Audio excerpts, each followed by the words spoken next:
Today on Locked On Penguins, Kris Letang undergoes successful surgery. We take a look at some updates down on the farm ahead of the playoffs, and it is the finale for this season of Warrior Helmet Wednesday. We will get into all of that right after this.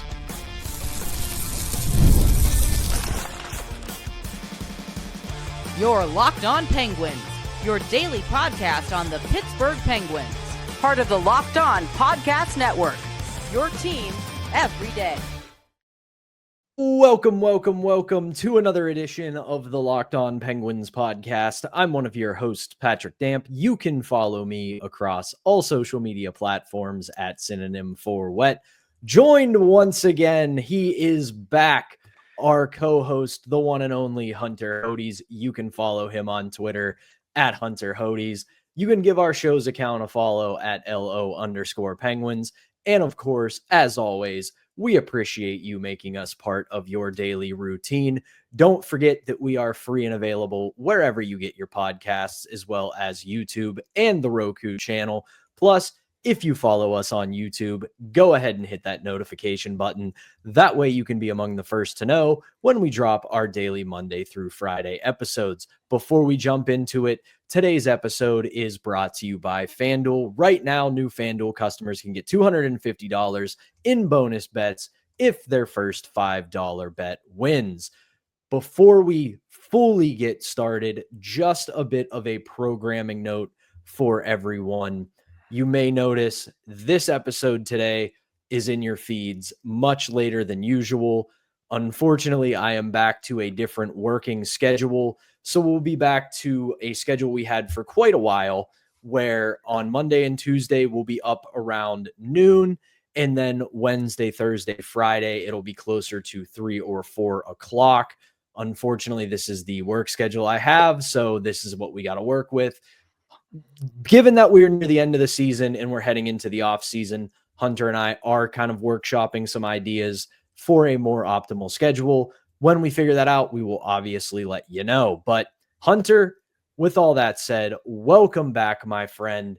We certainly missed you. And we both kind of looked at today's episode and thought, outside of Warrior Helmet Wednesday's finale and maybe some looks at the teams on the farm, there probably might not be a whole lot to talk about because the Penguins don't play until tomorrow in Game 82 against the Washington Capitals.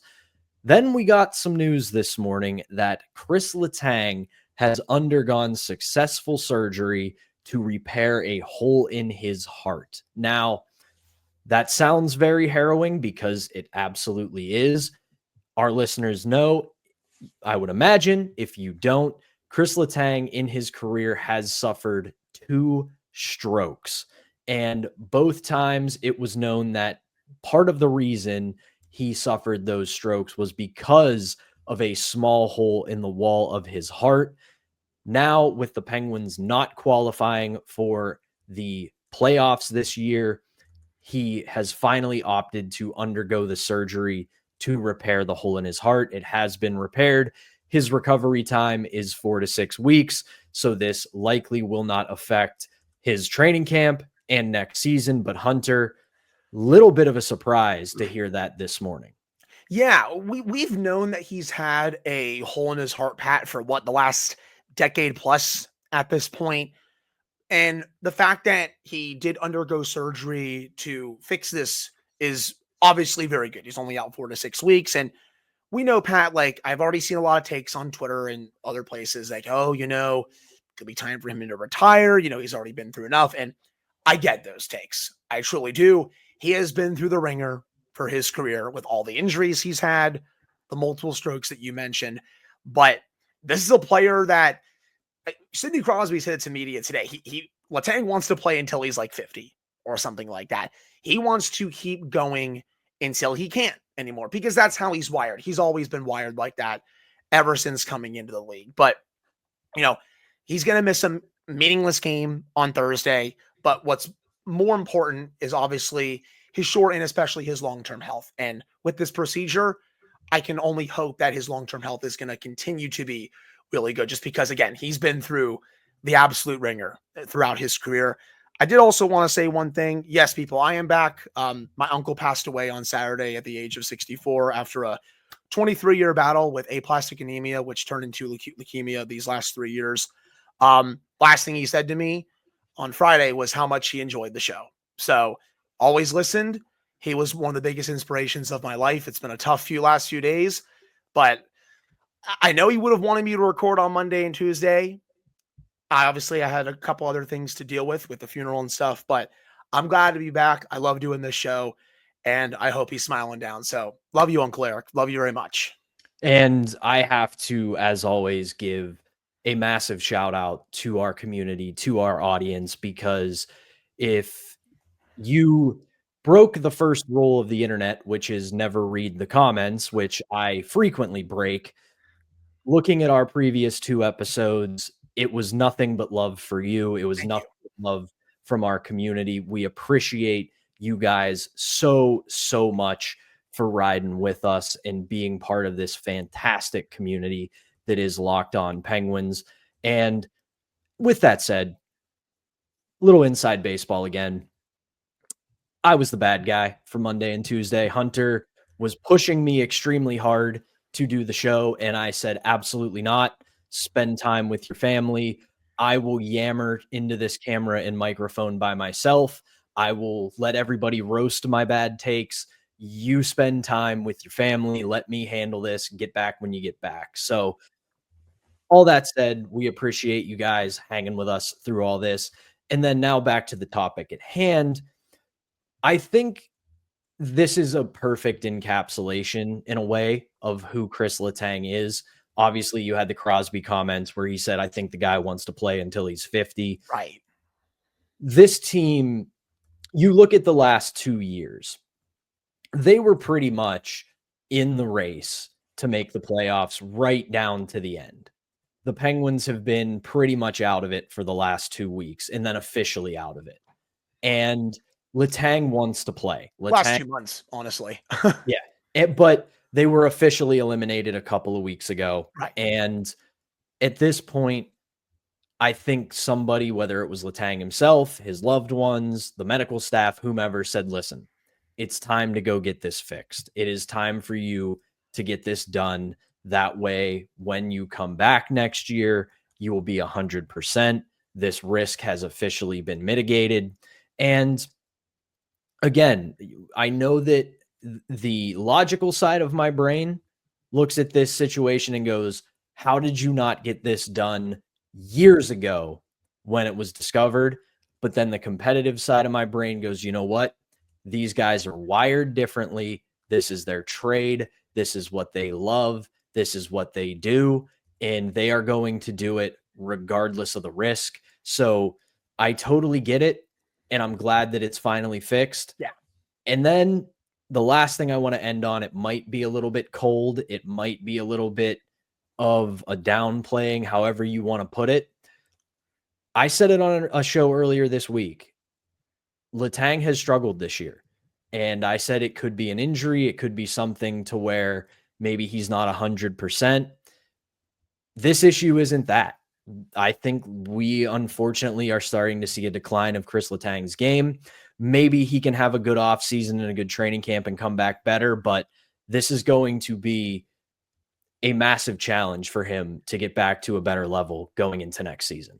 I hear what you're saying. Obviously, again, his overall health is the biggest, most important component here, but I do hope that a full offseason gets him at least a little bit back on track because, at least going into next season right now, even outside of this procedure that he just had, I don't think he should be commanding the top pairing minutes on the right side for this team next season. Obviously, that can change if he goes out there again, has a really good summer, gets a better partner, because I think you're going to see a lot of changes to this defensive group for next season, and rightfully so, because, there's just not many truly good defensemen on this roster right now. I think Kyle Dubas is going to make quite a few changes to that unit, whether it's free agency or more likely via trade over the offseason. But I think the biggest thing with him is, again, getting to be a bit more consistent, working on his skating a little bit.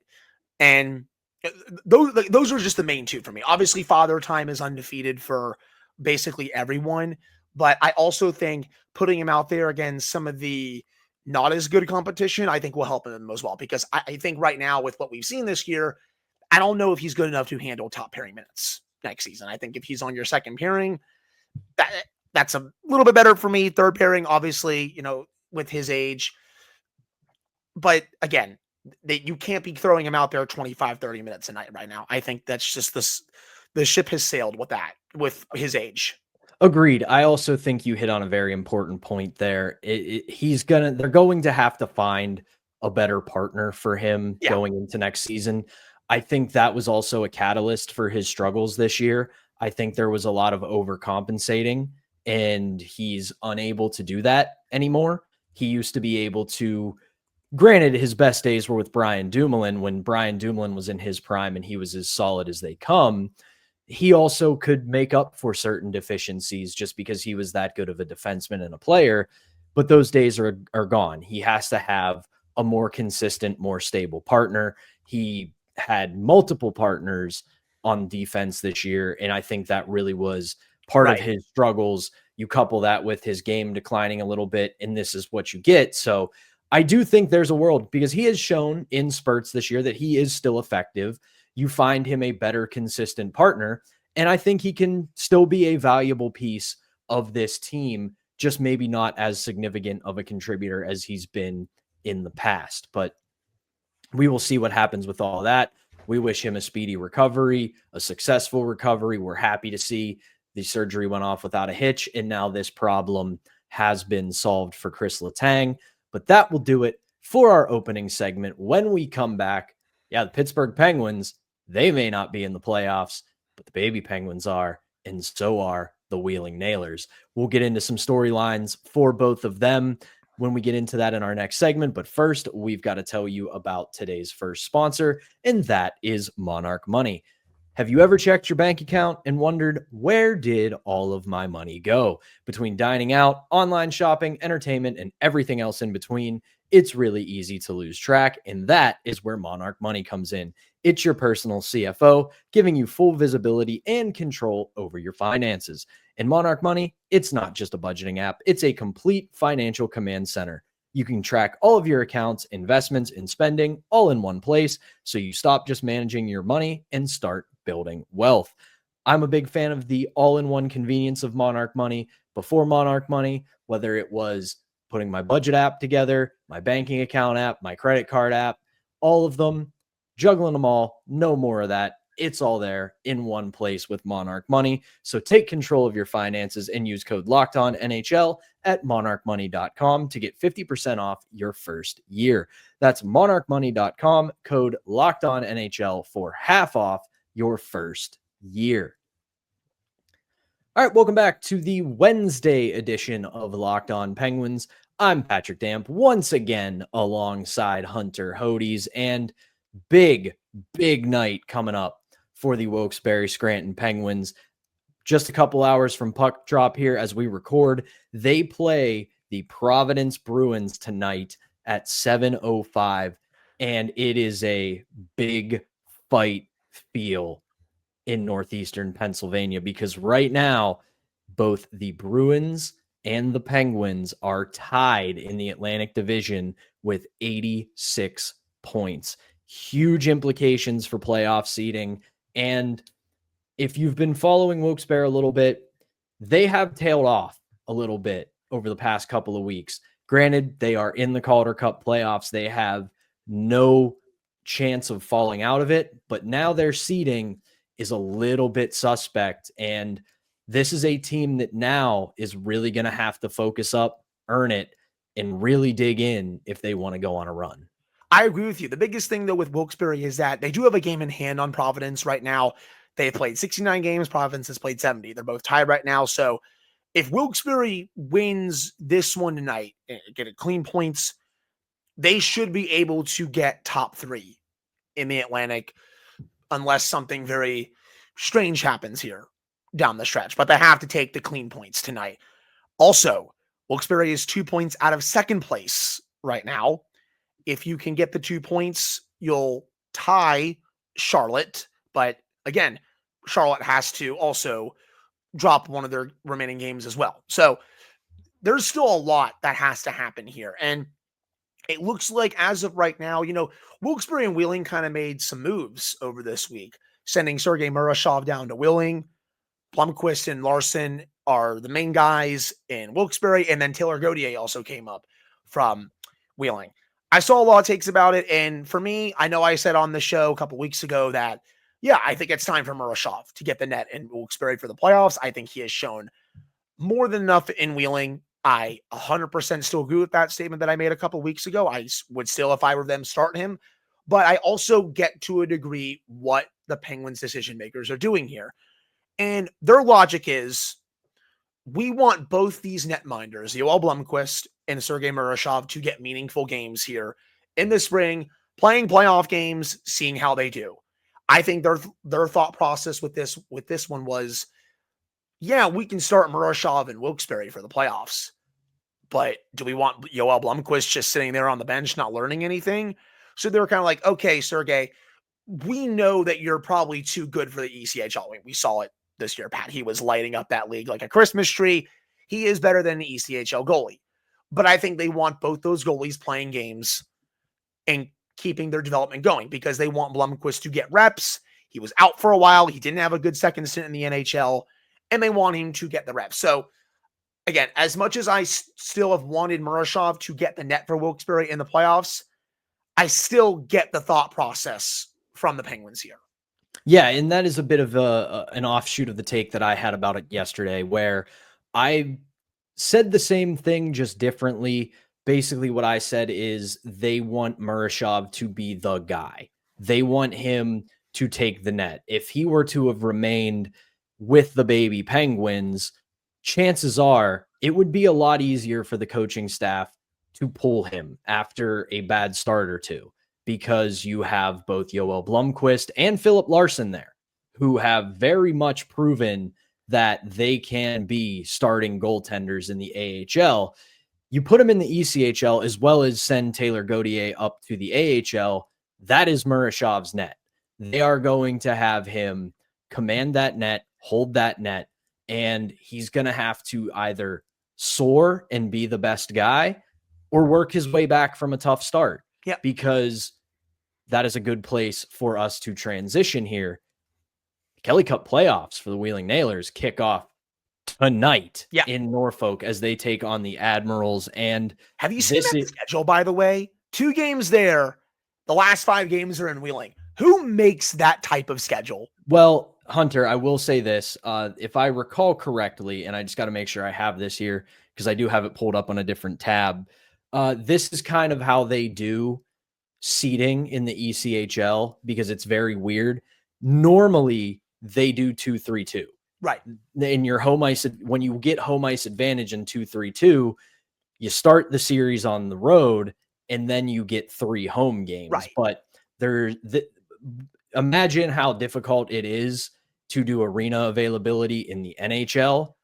It's even more difficult in the minor leagues. So this is probably just a factor of there was probably certain arena availability issues and things like that. But they do kick off tonight in Norfolk. It is a back-to-back. They will play game 1 tonight. They will play game 2 on Thursday. And this is a pretty good matchup for both teams. And what we were just discussing, it is a goaltending gold mine for these two teams. Murashov, DeVicentis, and Milik for Norfolk. Castor is also on Wheeling, who has done pretty well in his time. But for the Nailers, all eyes are going to be on Murashov in the organization because, as we were just saying, he's probably too good for the ECHL, so he really has to help backstop this Nailers team to a Kelly Cup run. 100%. And I think with the way that he has played this year, he's going to give them every chance available. I mean, you saw some of the saves that he was making before he got called up to Wilkes-Barre and went on that run. He was honestly kind of toying with some of these players in the ECHL, proving that he is too good for them. Like, he had really worked on his rebound control. He has been doing that even more so in the AHL with Wilkes-Barre. But as long as he keeps playing at this level, he will give them a shot to win every single night. It'll be up to the regular contributors, especially up front, to help out Marashov. And I think they will. As long as you have a goalie that gets hot like this, you will have a shot to go deep. And I expect Wheeling to win this series. As do I. And not breaking any new ground here with analysis or anything, because it's very cliche, but there's a reason cliches exist, because they are often true. This is a series that will come down to special teams. Wheeling's power play during the regular season, 7th overall in the ECHL at 21.5. Norfolk's penalty kill, 10th overall in the ECHL with 82%. So somebody is going to have to break through on that. And then it's kind of the same deal when you flip it. Norfolk's power play, 14th overall at 19.7%. And then the Nailers penalty kill, 81.9%, 13th in the ECHL. So realistically, you are going to have two very even units going up against one another in this series. I think when you stack up that the Nailers have been obviously very good in net this year, especially when they've had Sergei Murashov, coupled with they've been a pretty good offensive team this year.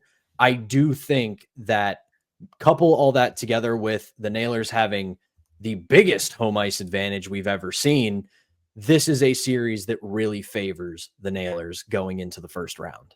100%. And again, going back to the AHL, hopefully Wilkes-Barre can avoid that small series to start the playoffs, Pat. I want them to get beyond where they were last year, where they didn't avoid that small series and then they got eliminated because small sample sizes can be very fickle. Yeah, we really don't want to see a repeat of last season where they end up having that very coin flip best of three opening series. We want to see them avoid that, but we'll keep an eye on them. We will obviously keep an eye on what happens with Wheeling in this first round series against the Admirals.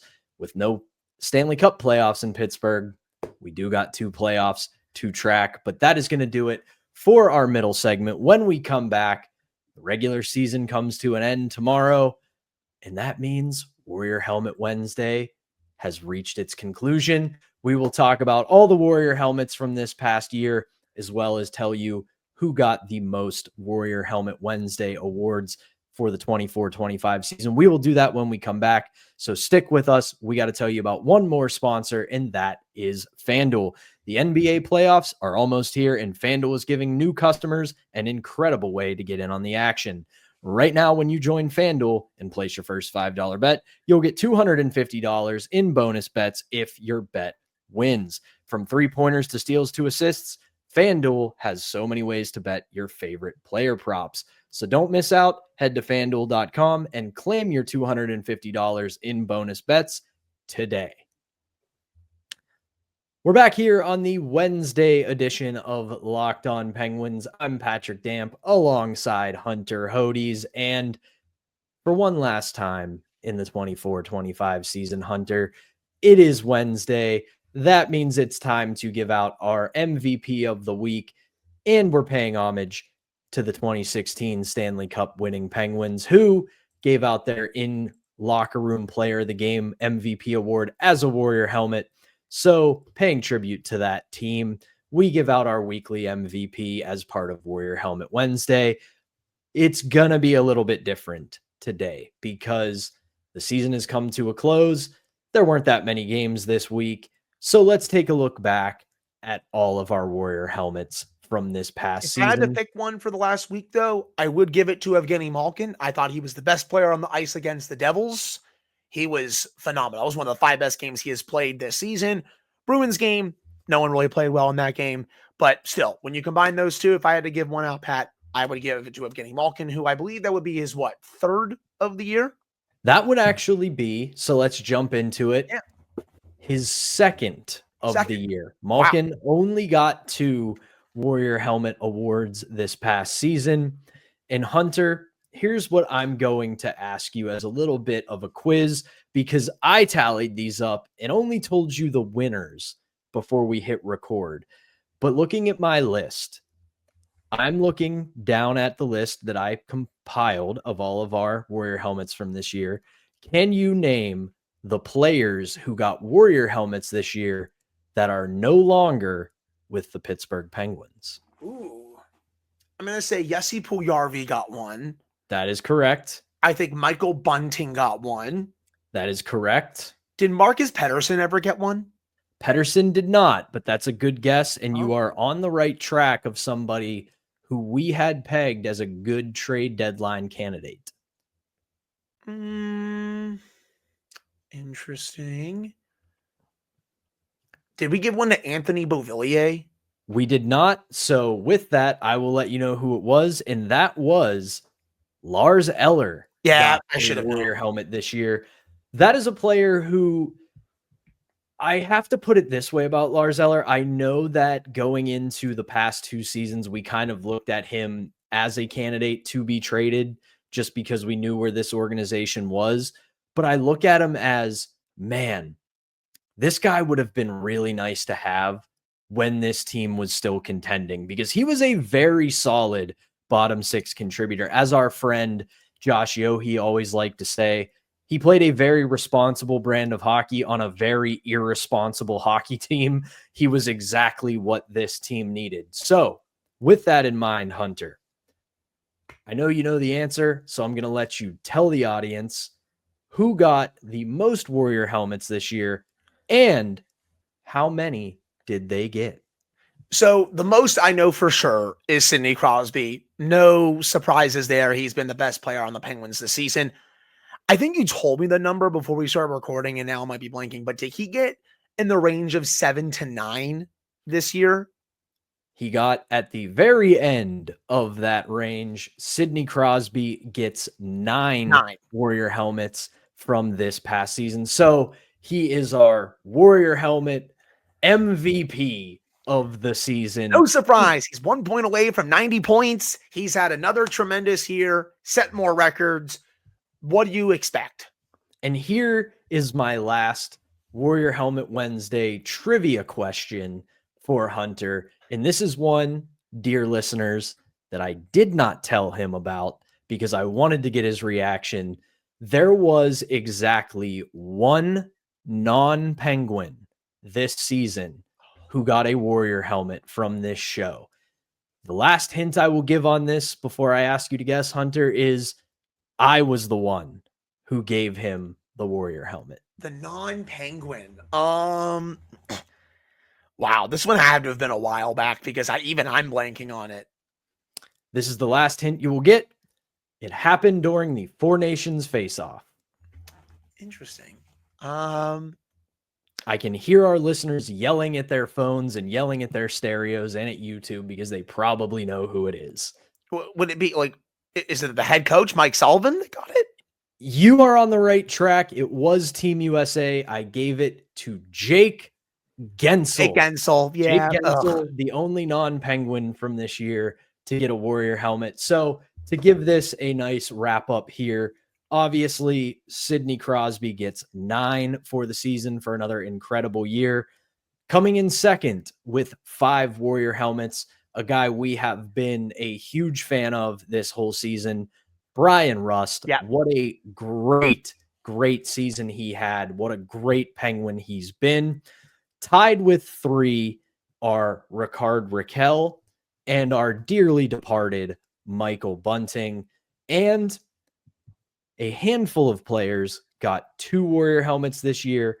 Tristan Jarry, Alex Nedeljkovic, Jesse Puljujarvi, and Blake Lizotte. So a bit of an interesting year, a lot of spread out MVPs, and this is how I want to end the show, Hunter.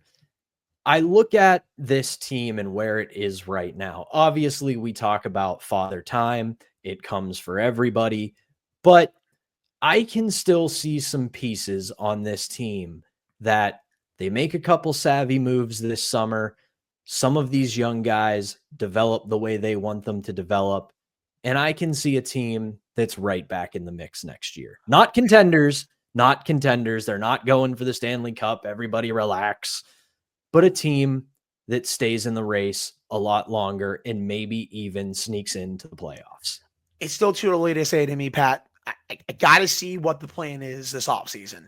I still think they're going to mobilize here a little bit. You're still going to see more trades than you do see free agency signings, but I'm still not sure how good, how bad they're going to be. Let's see how these next few months play out. I don't think they're going to make all these massively aggressive moves this offseason to be like, oh yeah, we're contending next season, especially not in a Gavin McKenna draft. I also don't think that they're going to be that bad where it's like Chicago or San Jose level this year.